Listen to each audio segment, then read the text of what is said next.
अक्सर पूछा जाता है। ठीक है, दूसरा पॉइंट हमारा ये बनता है कि जो पील कैसल है ये पोइम्स इन टू वॉल्यूम 1807 में जो पोइम इनका वॉल्यूम पब्लिश हुआ था उसमें ये पोइम पब्लिश हुई थी। ठीक है, it was composed in July and August 1805। इसको जुलाई अगस्त 1805 के आसपास पब्लिश किया गया था। और देखिएगा वर्ड्सवर्थ जो थे वो एक जगह थी रैम्पशायर। Wordsworth he was staying at a place रैम्पशायर। ये रैम्पशायर एक स्थान पर उस समय ठहरे हुए थे। इनके एक फ्रेंड थे, फ्रेंड क्या कजिन थी इनकी एक मिस बार्कर, उनके घर पर ठहरे हुए थे। और इनका जो घर था दैट वाज ऑन द सी शोर, ये समुद्र के किनारे था और वहीं से इन्हें पील कैसल नजर आता था। ठीक है, उसके बाद में इन्होंने एक जॉर्ज ब्यूमॉन्ट के द्वारा उसी पील कैसल की पेंटिंग देखी थी, तब इन्होंने ये वर्क लिखा था। क्लियर? और देखिए when Wordsworth was writing this poem, at that time his mind was very much disturbed. Its reason was this, that his brother died by drowning the sea. इनके जो भाई थे, ठीक है, वो डूब करके मर गए थे।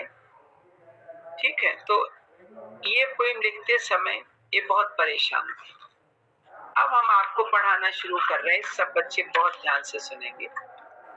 ये जो पोएम है इसमें आपके जो हैं वो 15 स्टेंजा हैं और ईच स्टेंजा हैज 4 लाइन्स।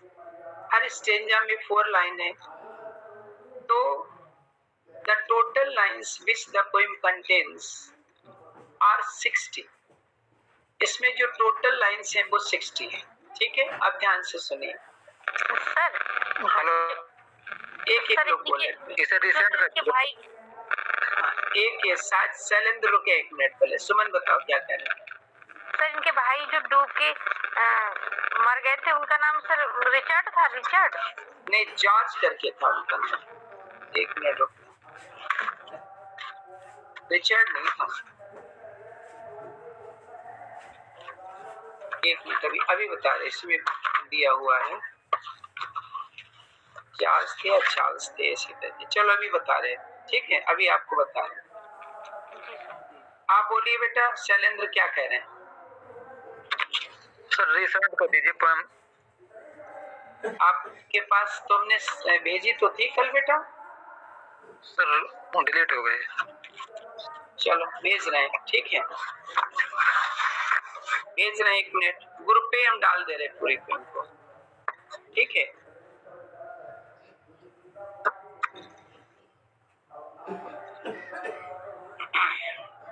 तो इसका सर मीन्स क्या होता है सर, पील कैसल का सर? ये नेम है बेटा।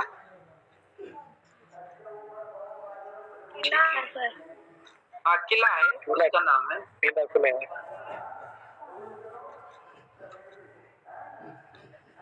ये भेज रहे हैं सब बच्चों के पास भी, सबके पास ही भेज दे रहे इकट्ठी। जिस पे नहीं पहुंची उस पे पहुंच जाएगी।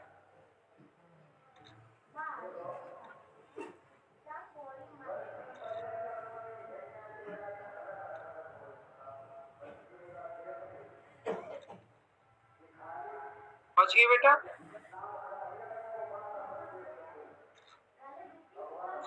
Yes sir.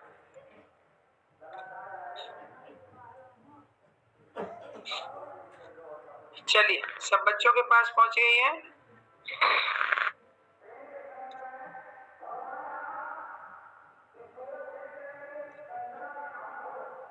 हेलो,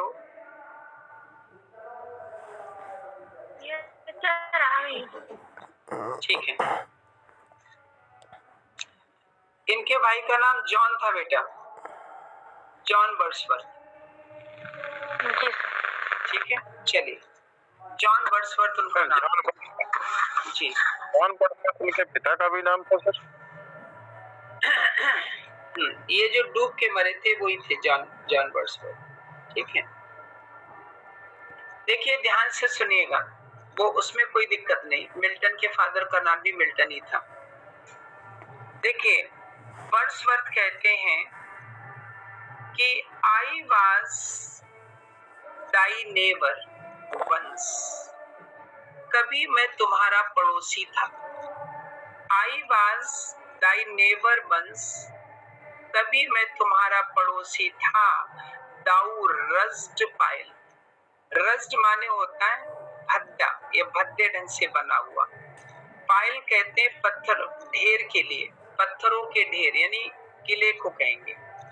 तो ये रज्ड पायल पूरा किसके लिए आएगा? पील कैसल के लिए। ठीक है, रज्ड माने भद्दा भी होता है, एंशिएंट भी होता है, पुराना भी। तो वर्ड्सवर्थ कहते हैं कि I was thy neighbour once thou rugged pile, हे पील कैसल, कभी मैं तुम्हारा पड़ोसी था। यानी हे पील कैसल, कभी मैं तुम्हारा पड़ोसी था, यानी मैं वहां पे रहा था जहां से पील कैसल दिखता था। 4 समर्स वीक, गर्मियों में 4 हफ्तों तक।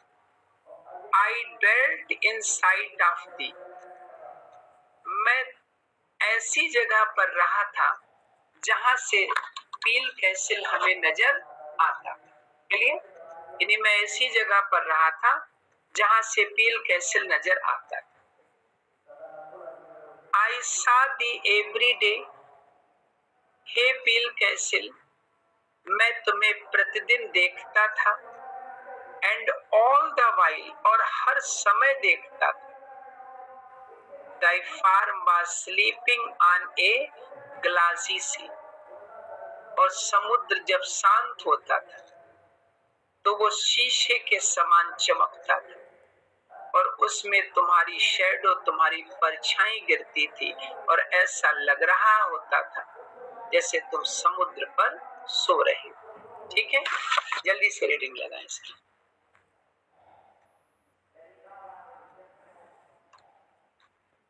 सब बच्चों को यस सर। आगे देखिए। अब जब मैं पील कैसल के पास रहता था तो कंडीशन क्या थी वो समझिए। सो प्योर द स्काई, उन दिनों आकाश बिल्कुल प्योर था, शुद्ध था, मतलब आकाश में बादल नहीं होते थे। So quite was the year, हवा बिल्कुल शांत होती थी। So like very like was day to day, और दिन प्रतिदिन इसी तरह का वातावरण बना रहता। Whenever I looked thy image, जब भी मैं तुम्हारी आकृति को देखता था, still was there, तो तुम्हारी आकृति बिल्कुल शांत नजर आती।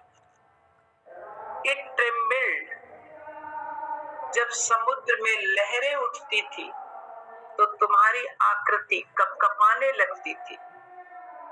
But it never passed away, लेकिन तुम्हारा प्रतिबिंब कभी भी खत्म नहीं हुआ। ठीक है, पास अभी माने गुजरना है, खत्म। जल्दी से रीडिंग करें।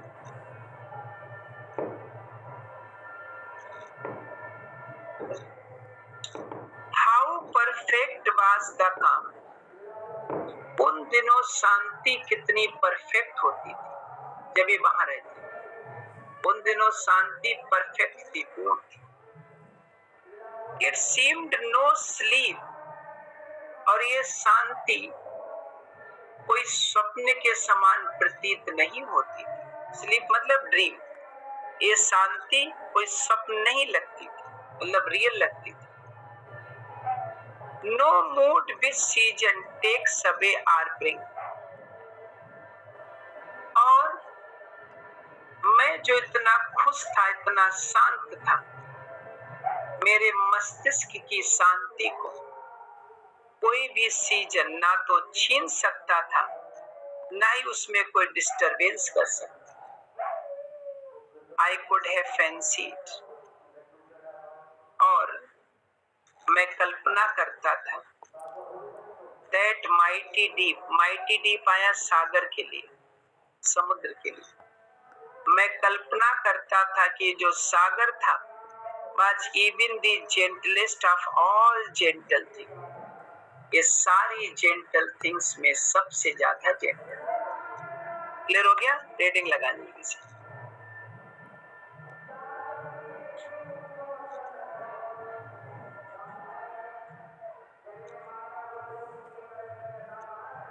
वो पेंटर होते, अगर वो पेंटर होते तब वो निश्चित रूप से इस पील कैसल का एक सुंदर चित्र बना। ठीक है, आज कुछ बच्चे भी एब्सेंट हैं, हमें लगता है। पूजा कश्यप जुड़ी है, नहीं जुड़ी? पूजा कश्यप एब्सेंट है और साजिद अली एब्सेंट है ना, राजकुमार तो जुड़े हैं। ठीक है, दो ही बच्चे एब्सेंट हैं। तो वर्ड्सवर्थ कहते हैं कि अगर मैं पेंटर होता, ये मेरे हाथ पेंटर के होते, तो मैं इस पील कैसल की सुंदर तस्वीर बना। Then if mine had been the painter's hand, ये बहुत इंपॉर्टेंट लाइन है, कई बार पूछी गई। अगर मेरे हाथ एक पेंटर के हाथ होते to express what then I saw, तो निश्चित रूप से जो मैंने देखा था उसको मैं बढ़िया ढंग से प्रकट करता, यानी जैसा पील कैसल मैंने देखा था उसको मैं बढ़िया ढंग से प्रकट कर देता अगर मेरे हाथ एक पेंटर के हाथ। एंड एट द ग्लीम, और उस तस्वीर में मैं एक चमक को, एक सुंदरता को जोड़, ग्लीम माने चमक, उस तस्वीर में मैं एक चमक को जोड़ देता। द लाइट, वो एक ऐसी लाइट होती that never was on sea or land, जो सागर पर, पृथ्वी पर कहीं नहीं देखी जाती। द कॉन्स्क्रेशन, जो वास्तव में मेरी पवित्र पिक्चर का परिणाम होती। एंड द पोएट्स ड्रीम, और जो कवि की कल्पनाओं का एक रिजल्ट होती। ऐसी चमक मैं उस तस्वीर में भर देता पील कैसल की, अगर मैं एक पेंटर होता। क्लियर बेटा?